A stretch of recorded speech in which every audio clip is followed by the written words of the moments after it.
AP assembly సమావేశాలు కొనసాగుతున్నాయి. ఇప్పుడు ఆ లైవ్ చూద్దాం. కంటిన్యూలో పెట్టినటువంటి ఇవాళ మరి ముఖ్యమంత్రి గారి ఆదేశం ప్రకారం వాళ్ళందరూ కూడా మంచి జరుగుతుందని ఆలోచన చేస్తున్నాం. తప్పకుండా మంచి జరుగుతుందని గౌరవ మరి రెవెన్యూ శాఖ మంత్రి ధర్మాన ప్రసాదరావుని ప్రత్యేకంగా నేను విన్నవించుకుంటున్నాను. అధ్యక్ష, ఈ అవకాశం ఇచ్చినటువంటి తమకు ధన్యవాదాలు, కృతజ్ఞతలు తెలియజేస్తున్నాను. Take action. బాబురావు గారు. థ్యాంక్ యూ అధ్యక్ష.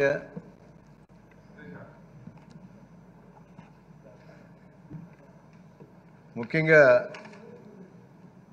నేను చెప్పేటువంటి ఇంపార్టెంట్ సబ్జెక్టు హౌసింగ్ అధ్యక్ష.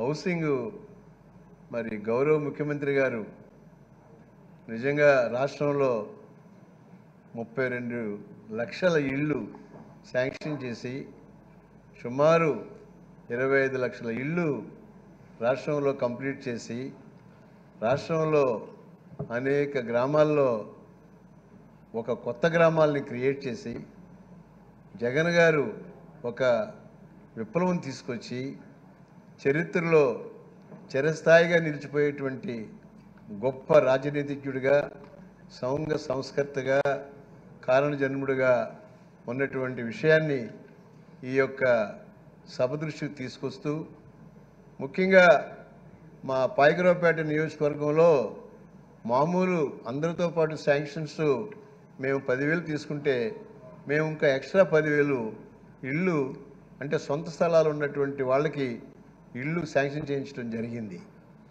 సంభవ్ ముందు ఆ నెలల్లో చాలా గ్రామాలు మండలాలు తిరిగి శాంక్షన్ చేయించాం. కానీ అది కంప్లీట్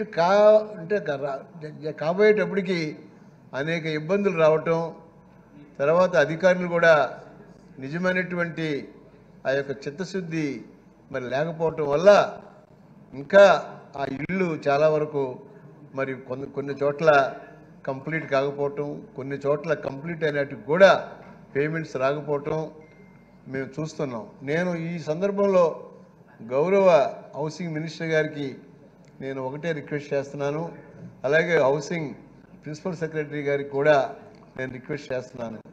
ఆల్మోస్ట్ మనం లాస్ట్ ఫేజ్ ఆఫ్ మంత్లోకి వచ్చేసాం కాబట్టి కనీసం ఈ 15-20 రోజులన్నా ఒక డ్రైవ్ ఇచ్చి ఈ హౌసింగ్ ఎక్కడైతే ఎలాంటి ప్రాబ్లమ్స్ ఉన్నాయో ఆ ప్రాబ్లమ్స్ని ఒకసారి సరిచేయాలని మీ ద్వారా మరి గౌరవ మంత్రి గారికి నేను వేడుకుంటున్నాను. రెండో అంశం, ముఖ్యంగా ఇది నిజంగా రాష్ట్రమే కాదు దేశం నిజంగా గర్వించదగ్గ బాబాసాహెబ్ అంబేద్కర్ స్టాట్యూని నిండు మన యొక్క విజయవాడ నగరంలో సుమారు 206 మరి ఆ యొక్క అడుగుల ఎత్తులో నిజంగా అది పెట్టడం భారతదేశంలో ప్రతి ఒక్క మరి పేదవర్గానికి చెందినటువంటి ప్రతి ఒక్కళ్ళు ఒక పేదవర్గానికే కాదు, రాజ్యాంగాన్ని నమ్మిన వాళ్ళు, ప్రజాస్వామ్యాన్ని నమ్మిన వాళ్ళు ప్రతి ఒక్కరూ కూడా దాన్ని చూసి ఎంతో సంతోషంగా గర్వపడుతున్నాం. నేను ఈ విషయాన్ని ఎందుకు చెప్తున్నానంటే ఇన్ని కోట్లు ఖర్చు పెట్టి ఆ యొక్క స్టాట్యూ కట్టిన తర్వాత రాత్రిపూటలలో దానికి ఆ లైటింగు ఆ యొక్క స్టాట్యూ కనపడేలాగా ఆ లైటింగు అది లేకపోవటం వల్ల కొంచెం అందరికీ కూడా ఏదో బ్లాక్ కలర్లో కనపడుతుంది.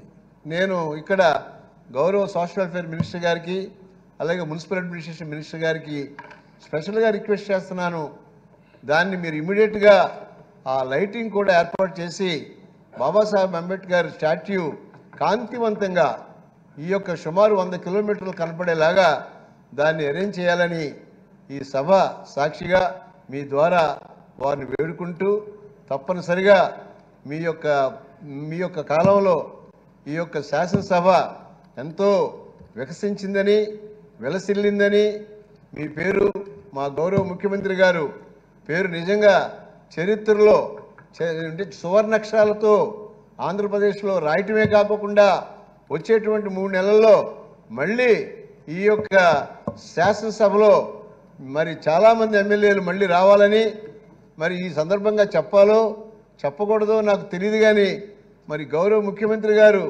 నన్ను రాజ్యసభకు పంపాలని ఆలోచిస్తున్నట్టు తెలిసింది. ఈ యొక్క సభ సందర్భంగా ఈ సభ ద్వారా మరి మన యొక్క గౌరవ ముఖ్యమంత్రి గారికి అలాగే మన శాసనసభకి అందరికీ కూడా నేను ప్రత్యేకమైనటువంటి ధన్యవాదాలు తెలియజేస్తూ రాష్ట్రం యొక్క ఇంటిగ్రిటీని, రాష్ట్రం యొక్క నిజమైనటువంటి సమస్యల్ని ఒకవేళ నేను రాజ్యసభ కంటూ వెళితే అక్కడ ఖచ్చితంగా నిలదీస్తానని, తప్పనిసరిగా గౌరవాన్ని కాపాడుతానని మీ ద్వారా అందరికీ కూడా నేను నా యొక్క మనస్ఫూర్తిగా నా యొక్క నమస్కారాలు తెలియజేసుకుంటున్నాను. Thank you very much. Order.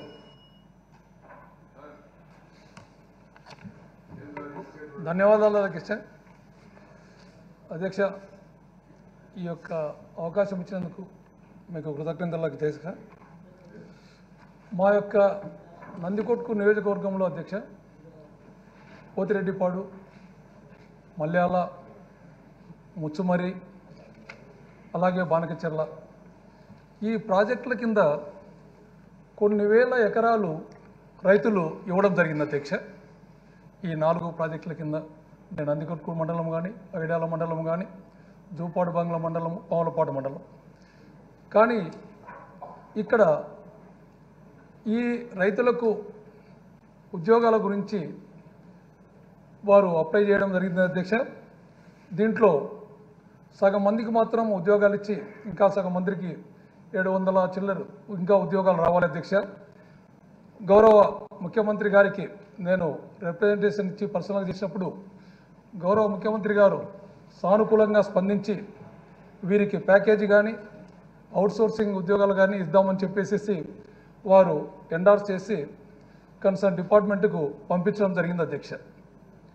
కానీ ఈ ఫైల్ అన్నీ క్లియర్ అయిపోయి ప్రిన్సిపల్ సెక్రటరీ గారి దగ్గర లాస్ట్ టైం కూడా నేను చెప్పాను అధ్యక్ష, శశిభూషణ్ గారి దగ్గర సంవత్సరం నుంచి అది ఓన్లీ సీఎం గారికి పంపిస్తే గౌరవ ముఖ్యమంత్రి గారు దానిపైన యాక్షన్ తీసుకుంటారు అధ్యక్ష.